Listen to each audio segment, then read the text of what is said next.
여러분 안녕하십니까? 헬로티비 뉴스입니다. 헬로티비 뉴스에서는 연말을 맞아 올 한 해 부산을 떠들썩하게 했던 주요 이슈들을 정리해 전해드리고 있습니다.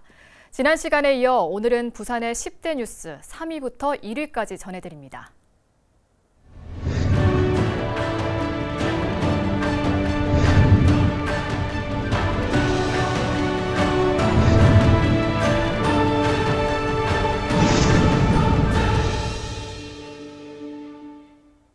가덕도 신공항 건설 사업비 9,640억 원이 내년도 정부 예산에 반영됐습니다. 2029년 개항에 속도가 붙을 것이라는 전망입니다. 하지만 올 한 해만 놓고 보면 부지조성 공사가 수차례 유찰되는 등 첫걸음부터 쉽지 않았습니다. 관련 내용 홍하영 기자가 정리했습니다.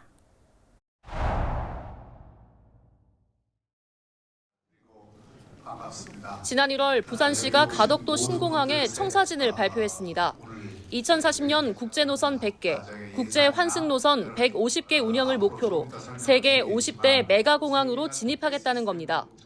남북권 글로벌 관문공항이라는 비전 아래 아시아 복합물류 허브공항 등 4대 전략이 포함됐습니다. 가덕도 공항은 단순한 여객공항으로 저희가 만들려고 하는 게 아니라 물류공항으로 만들어야 되기 때문에 그 물류공항으로 만들기 위해서도 그 배후에 국제적인 물류 도시를 얼마나 잘 확보하느냐 하는 것이 대단히 중요합니다.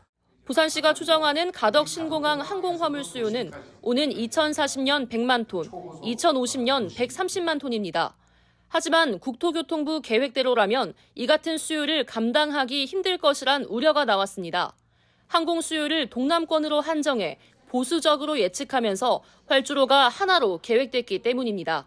항공화물 100만 톤을 처리할 수 있는 그런 공항에 맞는 그 활주로의 그 필요 본수가 2번이라고 판단을 하고 있고, 또 24시간 여객 물류 중심 공항을 구현하고, 또 평상시뿐만 아니고 혹시나 사고가 발생했을 때 아니면 다른 공항의 대체 공항으로서의 시민사회는 제2활주로 건설에 대비한 교통망 계획을 수립하는 등 부산시의 계획을 현실화하기 위한 구체적인 대책을 마련해야 한다고 강조했습니다.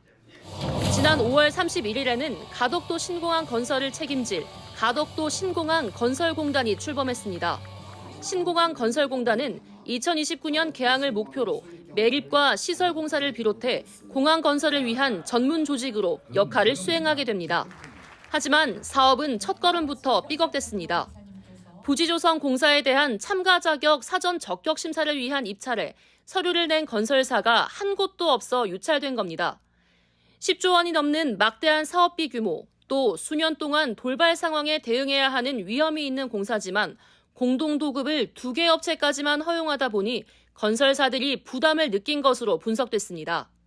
입찰에 대한 참가하는 부분에 대해서 추이를 봐야 되겠지만은 공사비가 워낙 지금 많이 상승하고 있고, 또 예산상의 문제나 이런 것들로 해서 제한되게 공사 입찰을 하다 보니까 결국 9월 초까지 모두 4차례 입찰이 유찰됐고 5개월가량을 허비한 셈이 됐습니다. 국토부는 재입찰을 하더라도 유찰될 가능성이 높다며 수의계약으로 전환을 결정했고, 10월 들어 현대건설연합체가 수의계약을 통해 공사에 참여하겠다는 뜻을 밝히면서 공사에 첫 발을 뗄 수 있게 됐습니다. 에어부산 분리 매각도 1년 내내 이슈가 됐습니다. 대한항공과 아시아나항공의 합병이 가시화되면서 지역에서는 대형 항공사의 합병에 이어 저가 항공사 통합까지 진행되면 에어부산은 사실상 소멸된다며 에어부산 분리 매각을 요구하는 목소리가 끊이지 않았습니다. 정부와 산업은행은 에어부산 등 저가 항공사는 통합하여 비수도권에 본사를 두겠다고 밝혔지만, 현재는 인천공항을 거점으로 하겠다는 대한항공의 발표를 공식화해주고 있고, 에어부산 분리 매각마저 손을 놓고 있지 않은가. 이런 가운데 12월 들어 대한항공이 아시아나항공의 지분 인수를 마쳤습니다. 시민사회는 부산시가 통합 저비용 항공사 부산본사 유치와 에어부산 독립법인을 요구하며 시민들의 바람과 엇박자를 내고 있다고 지적했습니다. 이들은 부산시가 분리 매각을 희망하는 시민들과 결을 함께해야 한다며 시가 직접 에어부산을 인수할 대책을 마련해 지역 상공계와 머리를 맞대고 적극적으로 분리 매각을 이끌어야 한다고 주장하기도 했습니다. 한편 지난 10일 국회에서 내년도 정부 예산안이 의결됐으며 가덕도 신공항 건설 사업비 9,640억 원이 최종 확정됐습니다. 2029년 개항에 속도가 붙을 것이라는 기대도 커지고 있습니다. 헬로티비 뉴스 홍아영입니다. 2030 엑스포 실패 이후 부산에 명운이 걸린 여러 법안들에 대한 국회 통과 촉구 목소리가 높았습니다. 대통령 핵심 공약 사업으로 진행된 부산 지역 주요 현안 사업들, 탄핵 정국 속 직격탄을 맞기도 했죠. 전주현 기자가 보도합니다.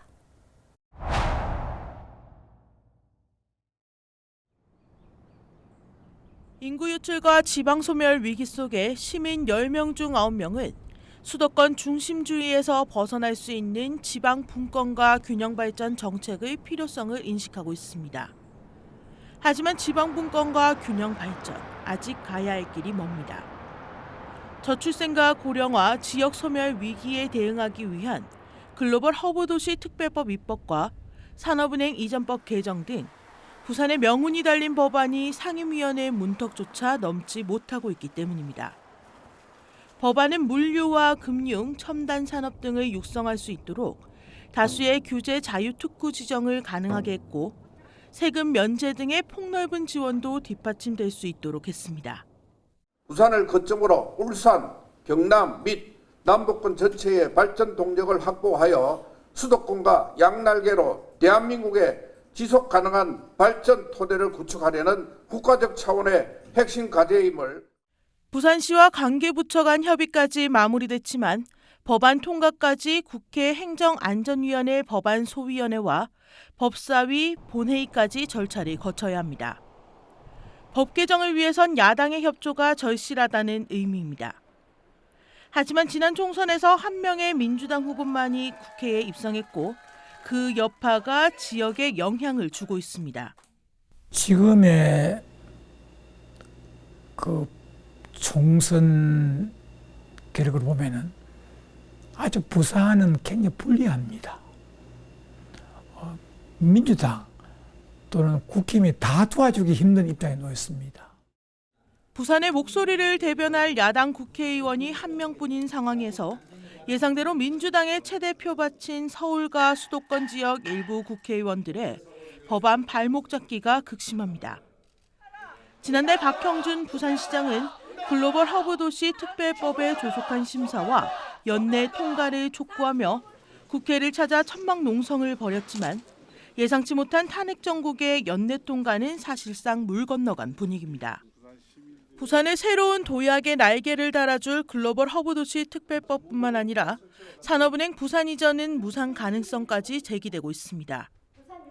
이 법안은 산업은행 본점 소재지를 서울로 명시한 조항을 부산으로 수정하는 것이 핵심입니다. 정책금융에 있어서 좀 벤처 금융도 좀 활성화되고 우리 중소기업 특히 아주 강한 중소기업들 많거든요. 그래서 강소기업들에 대해서 자금 투여가 좀 원활해지면서 우리가 부산이 명실상부한 금융 허브로서의 기능을 할 수 있을 것이라고 기대합니다.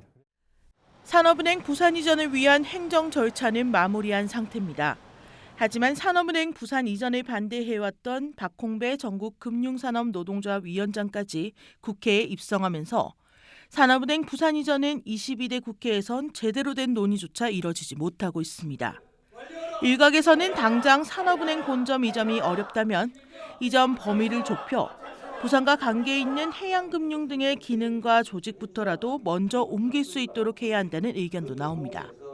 회사 전문법원 신설법안 역시 표류 중입니다. 부산을 비롯해 인천, 서울 등에서 회사 법원을 자신들의 지역에 유치해야 한다는 목소리를 높이고 있는 겁니다. 국회에서 발의된 법안 역시 각각의 지역구에 법원을 설치하자는 내용이 담기면서 논의가 중단됐습니다. 비상계엄 사태 이후 대통령 탄핵안이 가결되면서 대통령의 직무는 정지된 상황. 그동안 대통령 공약으로 추진되어 온 지역 현안들이 결실을 맺기까지 많은 시간이 필요해 보입니다. 헬로티비 뉴스 전주현입니다. 올 한해 부산에서 가장 주목받았던 뉴스는 부산 인구 소멸 위기입니다. 청년들이 일자리를 찾아 부산을 떠나는 상황에서 향토 기업은 타 지역으로 이전하고 대규모 아파트 개발 계획까지 알려지면서 이대로 가다간 부산이 소멸할지도 모른다는 위기감을 부추겼습니다. 차선영 기자가 보도합니다.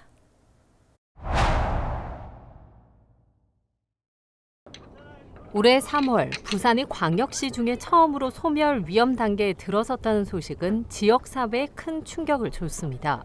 광역시 전체의 45개 구군 중 21곳이 소멸 위험 지역인데 이 중 절반 이상이 부산인 겁니다. 영도구는 구 지역 중 가장 소멸 위험 가능성이 큰 것으로 조사됐고 기존 소멸 위험 지역으로 분류됐던 원도심 지자체 외에 해운대구와 동래구, 북구 등도 신규로 소멸 위험 지역으로 포함됐습니다. 전국 최저 수준의 출산율, 특광역시 가운데 가장 빠른 청년 인구 감소 속도 등 발표되는 통계 지표마다 소멸 위기의 그늘이 짙게 내려앉은 모습이었습니다. 부산 인구 소멸 위기감을 부추기고 있는 가장 큰 요인으로는 청년들의 일자리 부족이 꼽힙니다. 부산연구원이 18세 이상 39세 이하 청년 3,577명의 부산 청년 패널을 대상으로 노동 실태에 대해 조사한 결과 35.2%는 일자리를 찾아 부산을 떠날 의사가 있다고 답했습니다. 특히 청년들의 기대 임금을 충족하지 못할 경우 탈부산은 더욱 가속화할 것으로 예상됐습니다. 당장 공공기관과 대기업을 유치하긴 쉽지 않은 상황에서 중소기업이 다수인 부산에서 청년들이 오랫동안 근무하기 위한 맞춤형 정책적 지원이 필요하다는 목소리가 나왔습니다. 부산 지역의 전반적인 소득 수준이 낮은 게 문제인데요.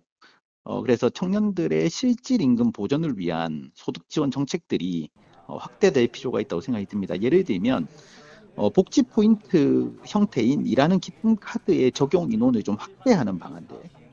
일자리 문제 해결이 가장 시급한 부산이지만 있는 기업도 내쫓는 모양새가 되면서 부산시 일자리 정책에 대한 비난 여론도 들끓었습니다. 1990년대부터 공장 주변에 대규모 아파트가 들어서면서 매년 300여 건의 집단 민원에 밀려 충남 당진으로 이전이 결정된 향토기업 YK스틸, 3년 후 부산을 떠나는 계획이 알려진 겁니다. 헬로티비 뉴스에서 부산 인구 소멸 위기를 보도한 SNS 댓글창에는 부산시에 대한 비난 여론이 폭발했습니다.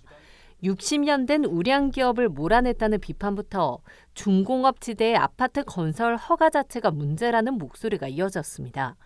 체감할 수 있는 일자리 정책이 없는 상황에서 대규모 아파트 개발 계획이 알려지며 화난 민심에 기름을 부었습니다. 청년들은 일자리를 찾아 지역을 떠나는데 아파트만 우후죽순 들어서는 주거 확대 정책을 우려하는 목소리가 그 어느 때보다 컸습니다. 주거 지역의 어떤 확대 부분은 전혀 급할 게 없습니다. 급한 거는 인구가 소멸되어가는 이유 중에 하나가 우리 젊은 인구들의 유출인데 이 젊은 인구들의 유출은 당연히 좋은 양질의 일자리가 없기 때문인데 그에 대한 고민은 없는 거죠. 부산시는 인구 감소 위기를 새로운 기회로 삼겠다며 대응 전략을 내놨습니다. 일자리와 인구의 선순환 기반을 마련하겠습니다. 물류, 금융, 문화 등 지역 특화 분야에 대한 투자 유치를 위해 과감한 인센티브 지원 체계를 마련하고 중소기업 성장 단계별 맞춤 지원을 확대하겠습니다. 지역 내 기업 투자 유치를 위한 부지 및 혁신 거점 등 산업 공간을 지속 확충하고 이대로 가다간 부산이 소멸할지도 모른다는 위기감이 컸던 2024년. 아파트만 무분별하게 들어서는 도시가 아닌 청년들이 자신이 나고 자란 곳에서 정주하며 일자리를 찾을 수 있도록 도시 성장 가능성을 제대로 된 부산시 정책으로 보여줘야 할 때입니다. 헬로티비 뉴스 차선영입니다. 다사다난했던 올 한 해를 뜨겁게 달군 부산의 10대 뉴스 돌아봤는데요. 내년에는 올해보다 따뜻한 소식이 우리 사회에 가득하길 바라봅니다. 뉴스를 마칩니다. 고맙습니다.